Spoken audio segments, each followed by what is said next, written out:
another episode of More on That Later. My name is Justine, and today's guest is Jessica Carter, one of my friends from uni, and we'll be talking about finding her sense of belonging, balancing her creative and intellectual interests, and facing anxiety about the future. But more on that later, so let's get talking. Hey, Jess, thanks for being here. There's actually a lot of things that I want to talk about with you, but first I want to ask you to introduce yourself, but not just any introduction. Your voice is freaking amazing, and whoever is watching or listening to this will understand in a second just how amazing it is. So my request for you Why, Justine? my request is, can you please sing a song that best describes you? You asked me what song best describes me. I didn't know I was going to sing it. Okay, well, it's going to take Surprise! me a hot second to find the song. Oh my God, Justine! What's your go-to song? Actually, my go-to song the past few weeks has been Life Goes On by BTS. I've been practicing it on the ukulele. I found a song that I don't know if I can sing it well though. You got Okay. this.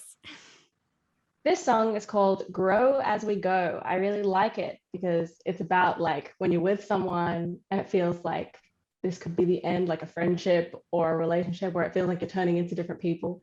But like instead of just drifting apart, you can always just keep growing, but together, like be different, but be okay with that. Okay.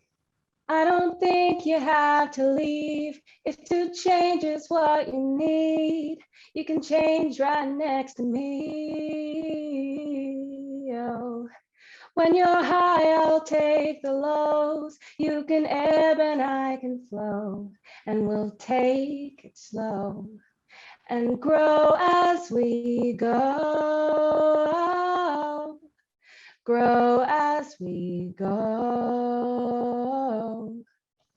And that's the chorus. I'm now embarrassed.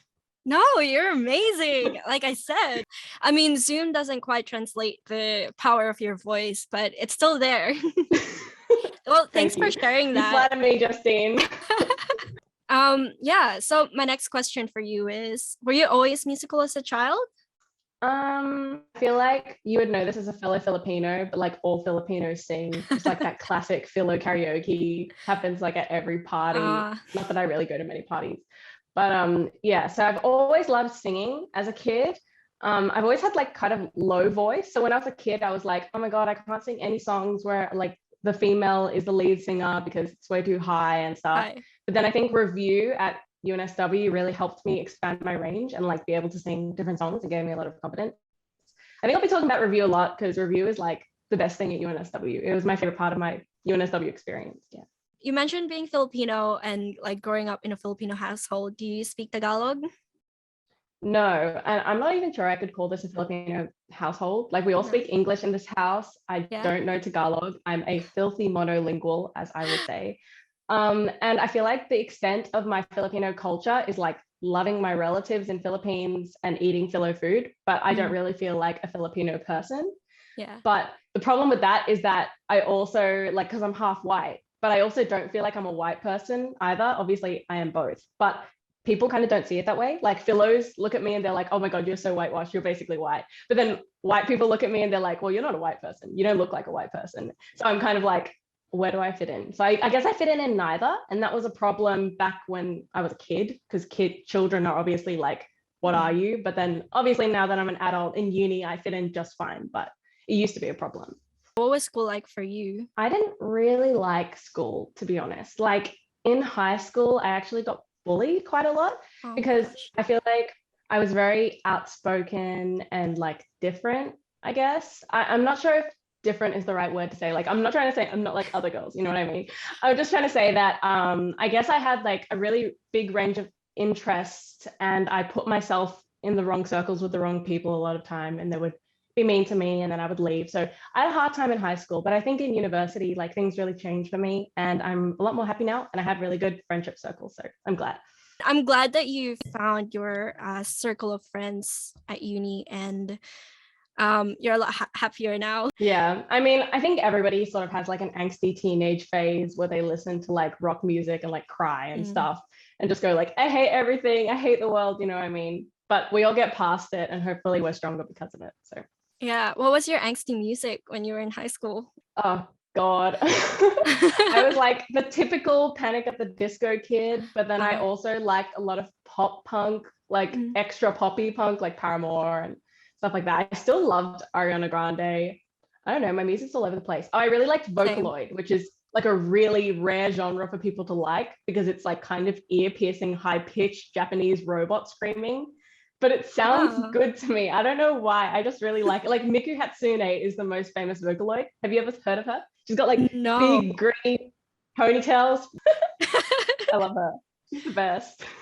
Were you always really into anime, like even when you were younger? Or how did that interest come about? Because I know that you've done like cosplays and some really nice pictorials in like a kimono outfit. Yeah, I feel like I've always loved anime. Like I got introduced to Vocaloid by one of my best friends, Rio, when I was in year 5. And then from there, like in high school, I got into anime and then I started cosplaying. And I think the reason why I love cosplaying is because I love fashion, which is like wearing really interesting cosplays kind of feels like an interesting, I don't know, fashion experience. And then also I really love acting. So like cosplaying is actually a mixture of 2 words, costume and role playing. So costume is the fashion and role playing is when you're supposed to act like the character when you're dressed like the character. Yeah. And that was so fun for me when I was little. I was like, oh my God, I'm dressed like Princess Bubblegum from Adventure Time. Now I can run around like saying I'm a scientist and stuff. But yeah, I love cosplaying, but I don't really watch anime anymore. Before we like became friends, I actually knew of you. Like I've seen you around campus. My first thought was like, oh my God, I want to be like her. Stop it. You had like the confidence. You just had that aura, you know? I was not confident in like early second year, maybe in like late second year. I think being on stage for Med Review gave me some confidence. But I feel like outfits for me is like less about what do other people think, right? Or like, I hope that other people think I'm pretty or that I'm hot or whatever. It's more like, I feel like clothing is like on your body, right? So it's a direct expression of who you are. And some people choose not to express themselves, like, right? They'll just wear all black and be like, I choose not to give you any information through my clothing, but I prefer to give information. So I always wear like light colors, pastel colors, and like pretty stuff because I want to communicate to people like, I'm friendly, talk to me, like I'm here, right? And I also just love clothes. So why would I ever buy clothes that I don't love? So I don't have a choice actually, because for the longest time, like I didn't own like a plain white shirt. Like I just gave all those away to Vinnies and stuff. And I only had pretty stuff in my wardrobe, which would force me to just feel nice and pretty every day. And it also made me happier during class. Like I'd be bored during a lecture and then I'd look down, I'd be like, I love this shirt. Hell yeah. Now I'm happy again. Oh my gosh, I love that. Yes. Yeah, definitely fashion is an expression of who you are.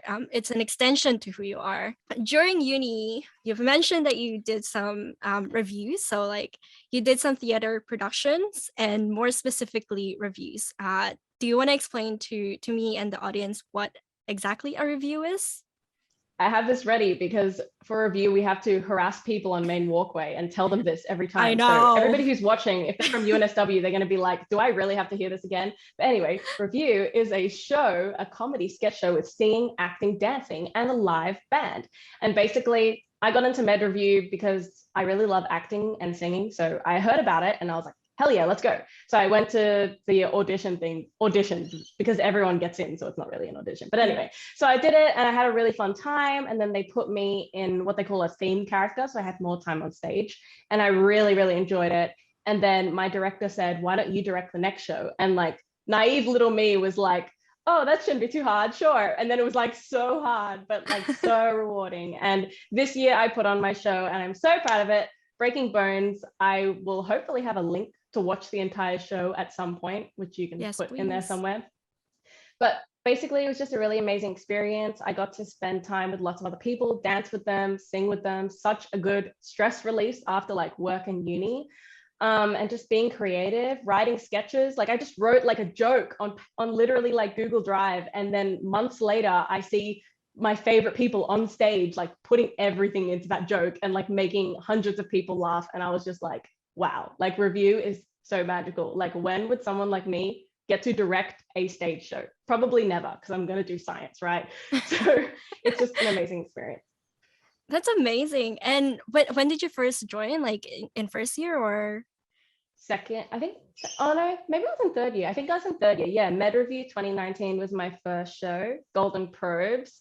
I had to play Taylor Swift, and there's a video of that on my Facebook, and that was really fun. And then I was in Law Review 2019, and then I was like the aunt of Sabrina from Sabrina the Teenage Witch, but her name was Subpoena because it's Law Review. And then I was in my own show, Breaking Bones, which was in 2021, should have been in 2020, but we all know what happened. I went to your first show, the Golden Probes Awards, and I actually went with Vincent and a few other friends. So while you were doing these extracurricular activities, you were also studying Bachelor in Science and you majored in biotechnology, like me. First, why did you end up pursuing science instead of the creative arts? You're obviously like a very creative person. So from fashion to acting and singing, how did you end up in science? That battle is still happening right now. Like people still ask me all the time, like, why are you doing science? And sometimes I ask myself, why am I doing science? But then it's like a constant battle in my mind that I'm still really struggling with because I'm such a creative person, but I also believe in science so much. Like I feel like there's a duty for me to contribute something scientific to the world because I feel like, you know, a lot of people are really creative, but then they have a really hard time doing intellectual stuff like science or math. And I feel like I don't have an amazing time doing science or math. Like it is hard, but I can push myself. And I feel like if I'm able to help the world in some way, like push the knowledge frontier, I feel like that's my duty to do so and I should try. But I do think that at some point in my life, I either want to do a creative job alongside science or have a creative hobby alongside science, or maybe one day I'll finish doing, you know, a few papers in some journal or whatever it is and go, you know what, I've done enough for science. I'm going to go do creative stuff. So I love both, but I don't know how to reconcile that.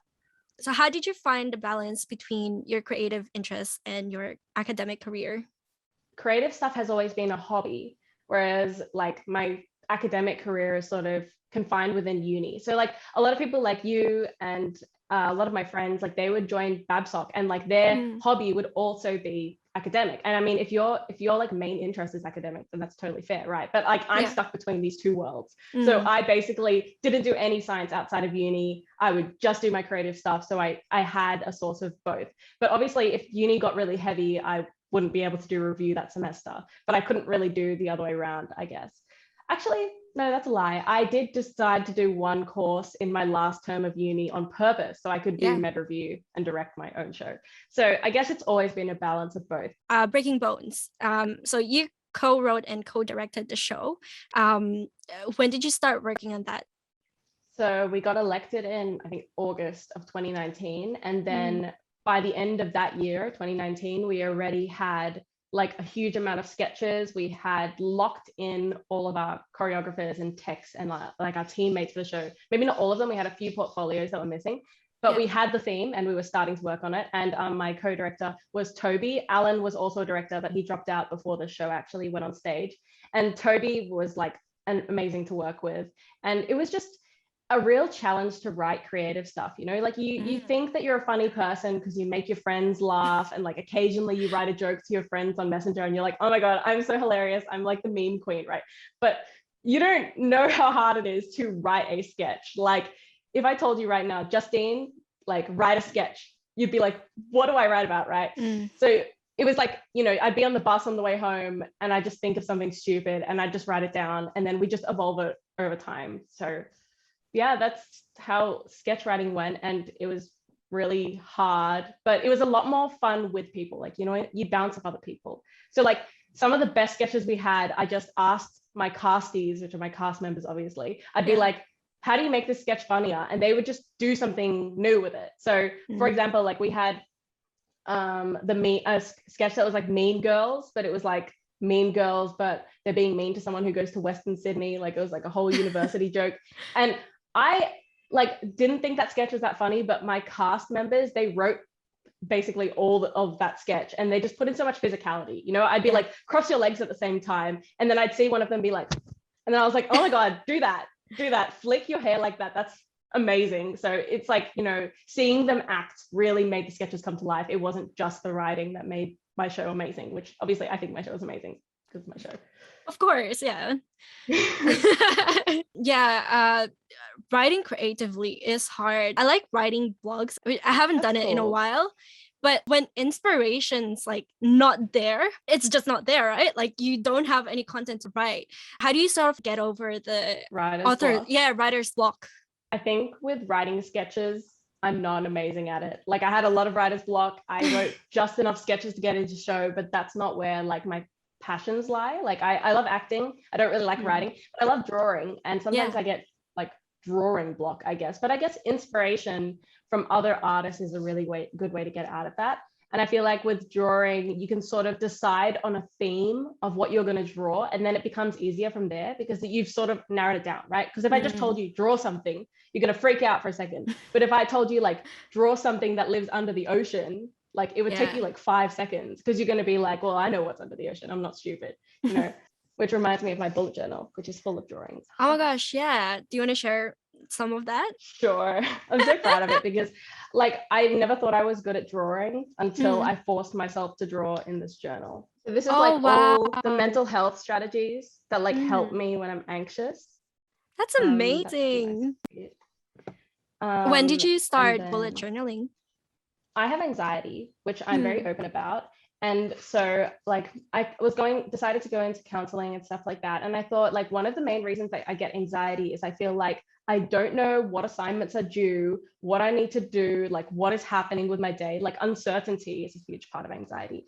And so I found out about bullet journaling through my friend Elijah. And he basically told me like, it helps you with productivity, which I don't really care about. I just want to have fun with my life, but it helps you understand what's going into a day, right? So if you feel like, what have I even done with this day? And you feel like crap, you can just look in your bullet journal and it goes like, did my laundry, cooked, did this assignment, talk to my friend. And you're like, oh, I actually have done something with my day. And then you end up just over time, not judging yourself about what you've done in your day because you can see it. Like, this is what I've done that day. I didn't do anything Wednesday, but that's okay because I know I did something on Monday. You know what I mean? Yeah.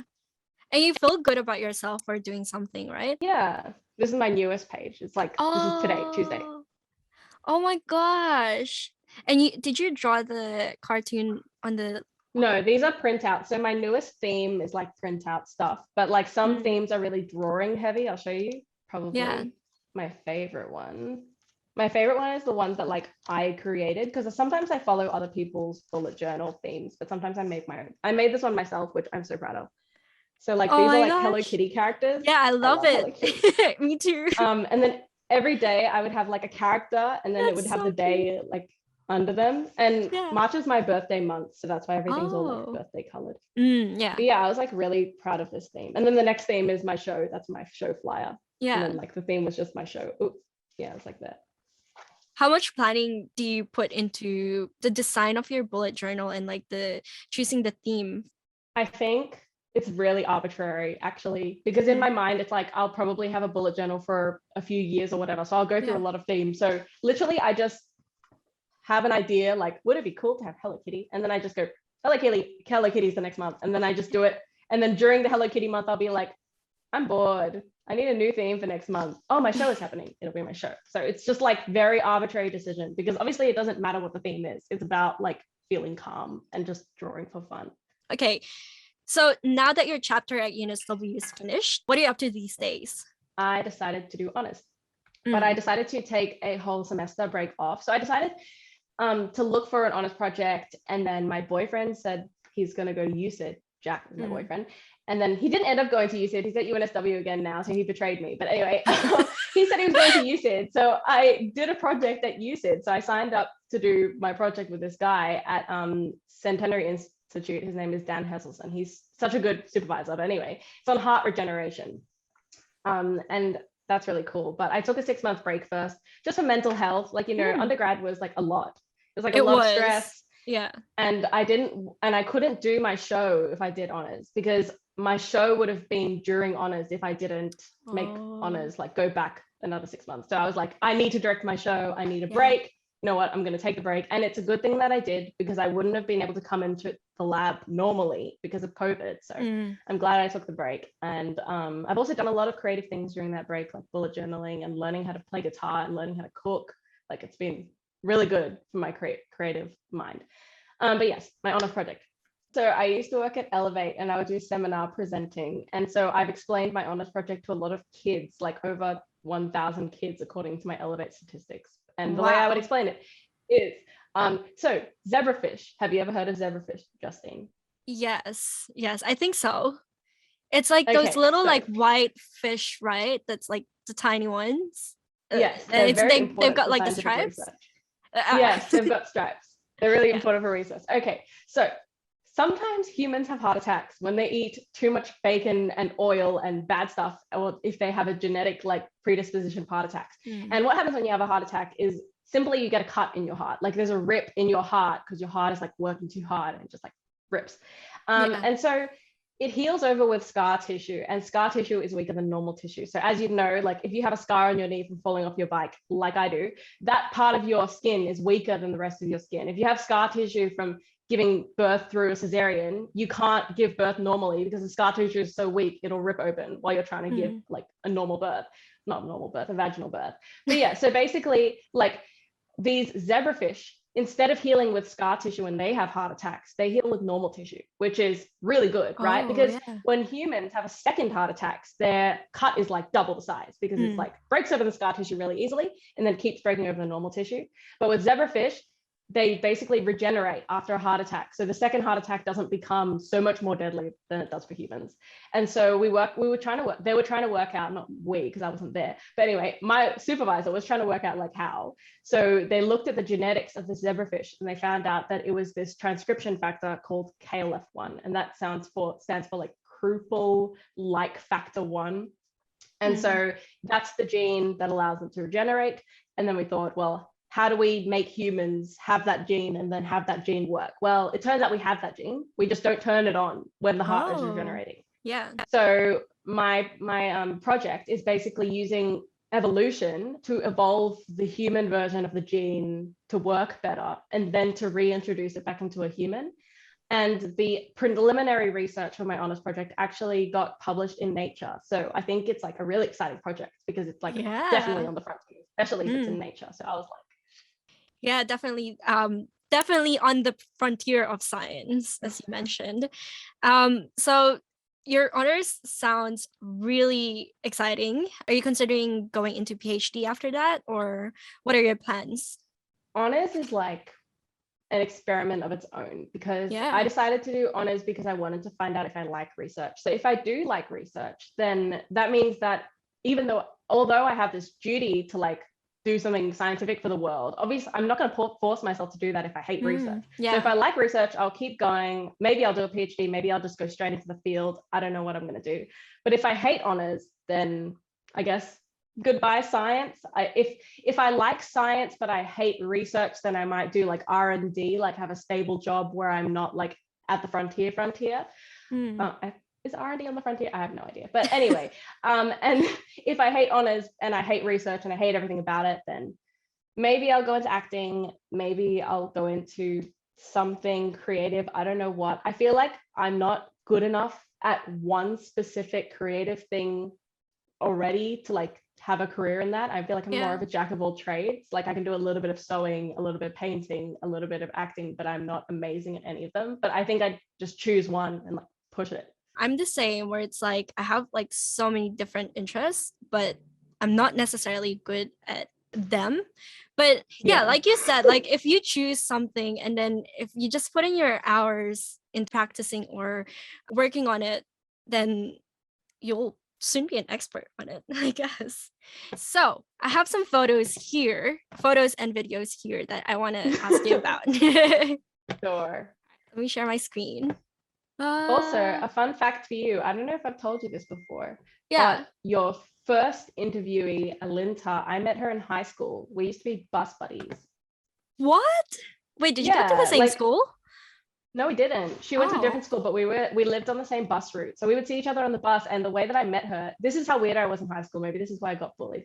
I just saw her talking to her sister about something I liked, like a comic that I really loved. And I just put my head between them and I was like, are you talking about the comic I like? And they were like, yeah. And I was like, oh my God, I like that comic too. And then I started talking to them. And then I saw her at a cosplay convention a while later and we were both cosplaying together. So it's not just me. She's also a nerd. What? Alinta cosplays? Yeah. No way. She probably doesn't want you to know that. I didn't say anything. Actually, that's the best way to make friends. Just go up to them and start talking. I guess that's how I made most of my friends at uni as well. That's how I started talking as well, because it was, remember, it was outside of chemistry lab.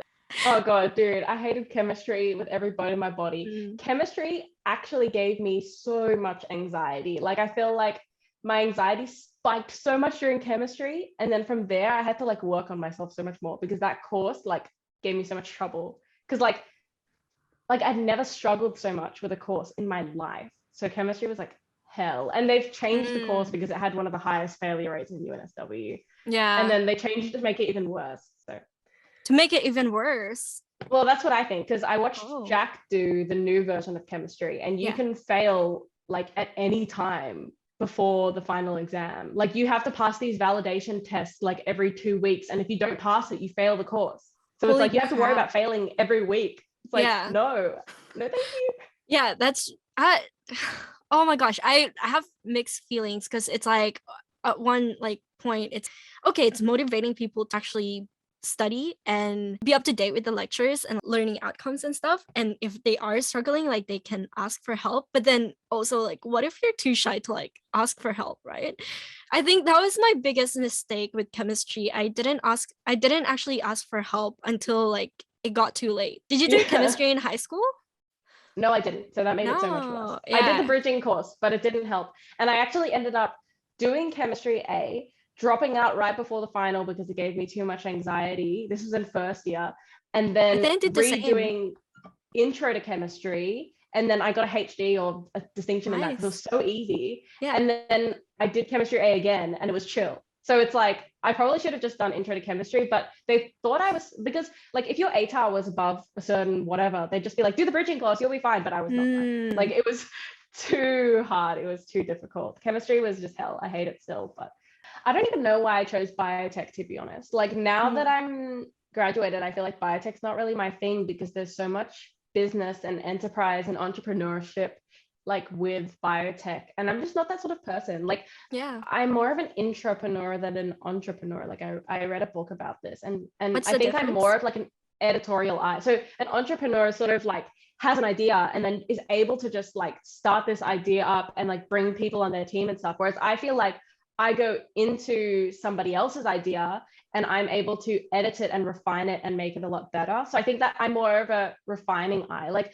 for my review, like, I didn't think of the original theme idea. My co-director Toby did, but I think I did a really good job at working with that theme and making a story with it with him. So I think that's more of the type of person that I am. So I don't think I will ever end up in a biotech startup. I don't think that that's what I want to do. I think I'd be better off like being, I don't know, in research of some sort, or science communicating or something like that. All right. So I've got some photos here. Okay, so I think this was in 2017 based on your... This is not review. Is this not review? Okay, no, tell me about this.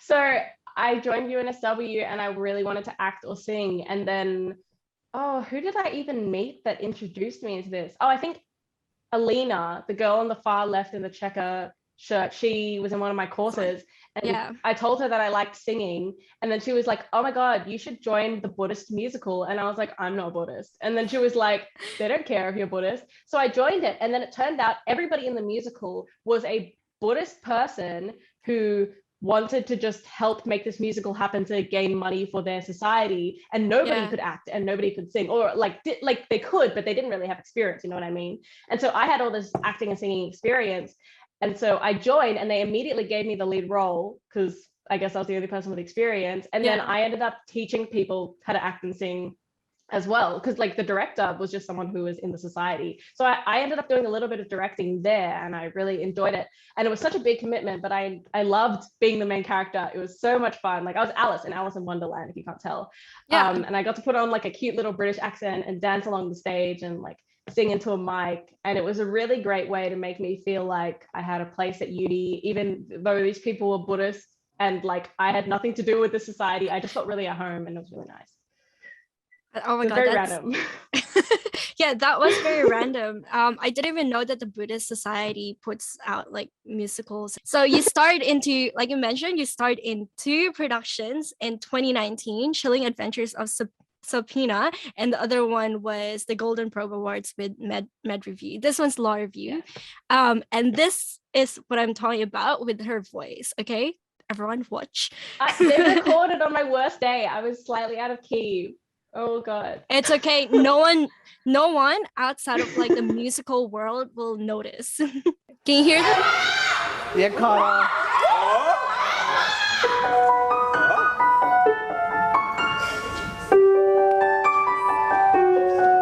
I'm missing this thing.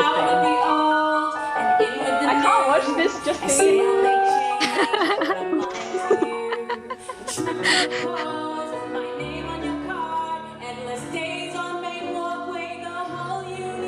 Fun fact, I actually was an SRC, so this is a true story. All right, so that was a preview of what the chilling adventures of Subpoena. It's all on YouTube if you guys want to look it up. Law Review and Med Review and CC Review, they're all amazing. We're all one big family. So if you watch our shows, like they're all pretty similar. It's got the same people, you know. This song was really fun to sing because I actually was an SRC in my second year of uni or first year in uni.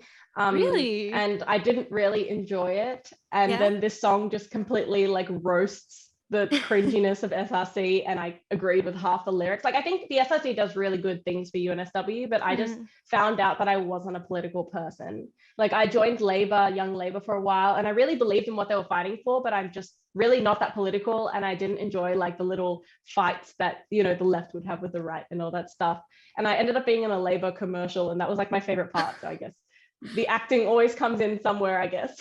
Hey, you're meant for it. I've got another one here, the Golden Probe Awards. I loved watching this. This is the wig. The wig, Justine. It's so ugly. It looks like I got French fries and just attached them to my head. Hey guys, it's James Corden here with you today to present the Golden Probe Awards. We have a whole bunch of musical performances and a lot of celebrities. Hold on. I didn't know Reputation would like get me so much clout, you know? Excuse me, what are you doing here? I'm hosting the Golden Probe Awards. Okay, what? I'm hosting the Golden Probe Awards. No, that's me. I'm hosting the Golden Probe Awards. Don't you love my Taylor Swift impression? I'm hosting the Golden Probe Awards. I love this. Taylor Swift. Weird American accent with my Taylor tan Swift. skin. No, I'm hosting. I'm hosting. Oh, that's American accent. You may think you're both the hosts, but step aside. It's me. We're just in Robert Webster vibing out. Not so fast. Yeah. How about you just skip to the part where I'm choking the guy out, and that's all you need to show of this video. Oh, all right. Like, just cut that's the everything one else, that you just the enjoy the part where I'm most, choking. isn't it? Yes, that was the most fun. There you go. That's all you need. Cut everything else. Just me choking. A few moments. Oh. How fun was it to like film that? Really fun. All the review is fun. Every rehearsal feels like that, you know, because you're just dancing with a bunch of random uni people. That was just a trailer to the show, wasn't it? Mm-hmm. How different is it like filming something compared to like performing it live? So I think with filming something, you just have to put all your energy into it, and you don't know what it looks like until you watch it on tape, obviously. Whereas, and you have to bounce off the other actors. Whereas on stage, like you bounce off the audience. Like it's crazy. Like I was listening to my cast members perform through the speakers inside the dressing room during my show. And on the night where we had the least audience, I could tell that they had lower energy. Whereas on the night where we had so much audience screaming, like my cast members started crying during their solos because they were having so much fun, and they were having like so much emotions in their head, and they acted so much better, and they were singing so much louder and so much more smile in their voice. You can hear when someone's smiling as they sing. And so I feel like being on stage is really, really exhilarating because you can like feel what the audience is feeling. Whereas like when I did that TV show pilot and I had like a camera on me, I felt like I was really focusing on acting because, you know, the camera can see if your eye twitches. So yeah. you have to really put everything into being perfect. Whereas being on stage, you have to be big. You know, you can't be on stage and then have a slight eye twitch as your way of saying you're angry, because someone 3 rows back, they can't see an eye twitch. When you're going to be angry, you have to be like, I'm so angry, right? Because you need someone like 40 seat rows away to see that you're angry. You can't just do a tiny facial expression. Yeah, that's really interesting to really understand that perspective between filming and performing live. Okay, so here's the photo of like the cosplay that I was talking about. Oh, who are you cosplaying here again? So I'm cosplaying Ryuko Matoi from Kill la Kill, and it's an anime about how clothing is actually a species from another planet that's taking over humans. So like we all wear clothing every day, but secretly it's this alien that's like reading into our DNA and is like on our skin and stuff. It's so weird. But basically, so this chick that I'm playing, she decides that she wants to like fight against the overlords of her nation, and she has this like blade that's half a pair of scissors, and her shirt is actually an alive alien piece of clothing. So that weird collar thing is its eye. So this sounds so weird, doesn't it? Yeah. Yeah, it's just a good anime. I watched it and I was like, this character looks cool and I like her and whatever, I'm just going to dress up as her. So I bought the cosplay and then I wore it to Smash. Sometimes I make my own cosplays, but for this one I bought most of it. I made the glove and that was all I made for this one. Yeah. Oh, I really like doing nice. little creative crafts like that. Yeah, I think I remember you saying that one of the outfits that you wore to uni, like you actually made, right? I edit things. Like, so I'll make skirts like tighter, or like I'll make a shirt fit me better, or sometimes I'll like cut off the sleeves and stuff like that. But I've never made like, I've made one shirt from scratch and it looked not great. but I can do little edits. Yeah. So this is from Chilling Adventures of Subpoena, right? Yes, What that is have you my got at the back solo. there? You've got like a really big spider behind you, isn't it? Yes, the set for that show was like one of the best sets I think Review has seen in such a long time. It's like a huge spider and it moved its legs and its eyes would glow. And it was Wow. just so cool. And that was a really fun solo. That jacket, actually, give me a second. That jacket ripped on stage because during my solo, I would zip it down and then they would rip it off me. And like through 3 nights of them ripping it off me, it ripped in all these areas, like patches of the fake leather started coming off. So I thought, if this jacket has been ripped, then I can do whatever I want to it because I'm going to throw it in the trash if it looks ugly anyway. So I decided to paint all over it so it looks cool. Wow. So that's this jacket. I just decided to put my 2 favorite characters on it. I'm actually wearing earrings of the 2 characters. It matches. Yeah. Yes. Oh my gosh. Those are like Hello Kitty characters, right? Sanrio? Yes. Yeah. This is Kuromi and this is my Melody. And they're 2 girls that are in love. Oh my I'm god. bisexual. You've got like a really big thing with like fitting into like 2 different worlds. So like science and art, like with your culture as well, being white and being Filipino, and now like being bisexual. Yeah, liking boys, liking girls. Liking, a difficult journey. That's Breaking Bones. Oh, yeah. My heart just warm with joy. Oh, I love my baby so much. You look so elated when you're on the stage. Like you just look really happy.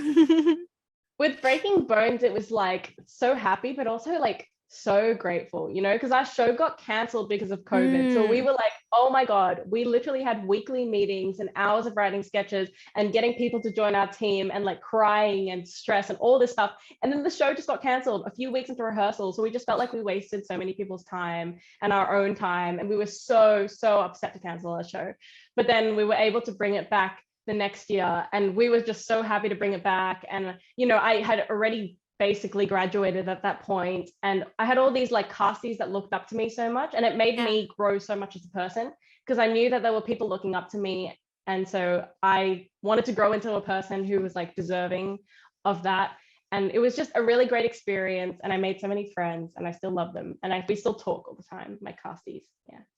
Yeah, I think like once you make that like true friendship, they never go away. So here's another photo of like Breaking Bones. So yeah, on the final night of show, like everybody was crying while they were doing the final wave as the curtains went. Like during the final solo, my 3 main characters were all crying. When I did my final like goodbye as a director, like I was crying, like everybody was crying. We cried so much that night because it was just such a journey. Like I could see every single one of these people you see in this photo got more confident from the first rehearsal to the last one. And it was just amazing seeing them grow.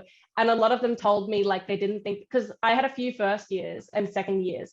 And a lot of them told me like, I didn't feel like I had a place in this uni, and I was really sad when I joined the society. But after Med Reviewed, like they made so many friends and they were so happy. And it just made me like really feel like the arts are so important. And so if I do go into a career in arts, like I know why I'd be doing it. This is so cute and so pretty. Thank What you. what was this? Was it a cosplay again, or just a photo shoot? Kimono, because there's this thing called Matsuri that used to happen in Sydney every year. I don't know if it will happen after COVID, but basically it's just like a festival where they have a bunch of Japanese food.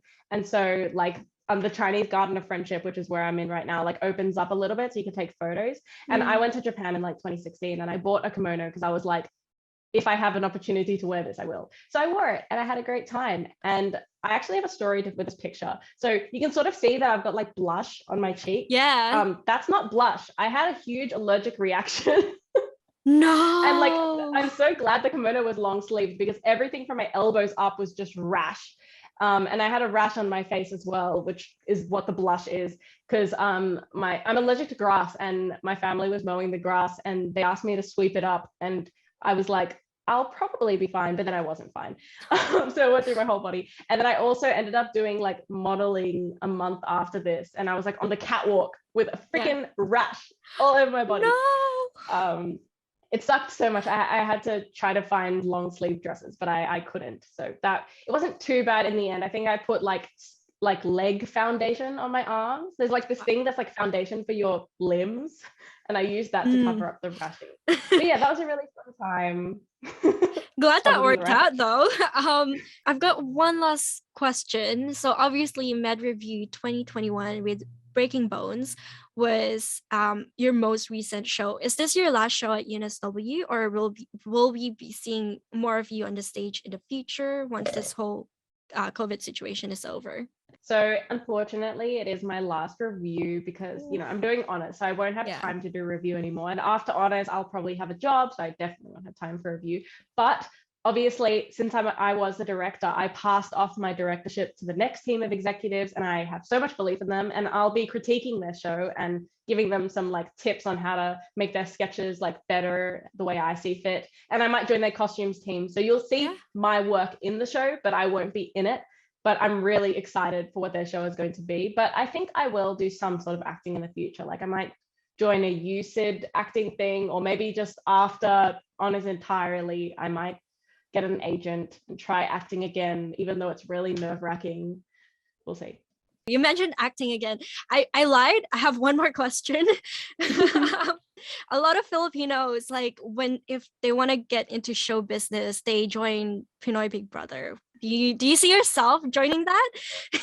I've never heard that before. But my parents have told me, like, why don't you go to Philippines and like be an actor over there first? But like, I can't speak Tagalog. Like, what am I gonna do? A lot of them don't, and then they just learn it. The thing is like I don't particularly want to be famous. I just enjoy acting, right? Whereas I feel like people that join reality TV shows, like they're looking for fame a lot of the time. And I don't know, like, I don't know if I really want all that attention, like someone putting a camera on me while I'm falling asleep and like seeing who I'm flirting with and all that stuff. Like that seems like an invasion of my privacy. But I don't know, if I got desperate, maybe, but right now it's not in my direct plans. Okay. Well, I'm really excited to see what's in store for you, and like I'll definitely keep an eye out to like see you on TV or like your other work in theater if ever. Time flew by really quick, so thank you so much, Jess, for agreeing to be interviewed and making time for this. Thank you for choosing me. This has been actually really fun. I always love our conversation, like those bus conversations, walking to class, waiting for class. Mahal kita. That's one of my only Tagalogs. Yeah, again, thanks so much. Is there anything else that you want to quickly say before we close off? I guess. I don't know who's going to watch this, but be creative and intellectual. You can do both. I believe in you. I love that. I love that. Everyone, thanks again for watching and listening. I'm just getting started on this series, but I'd love to know what you thought of the episode. Comment below what you enjoyed about it, if you learned something, or what topic you would like to hear more about in the future episodes. And also, please don't forget to like and subscribe.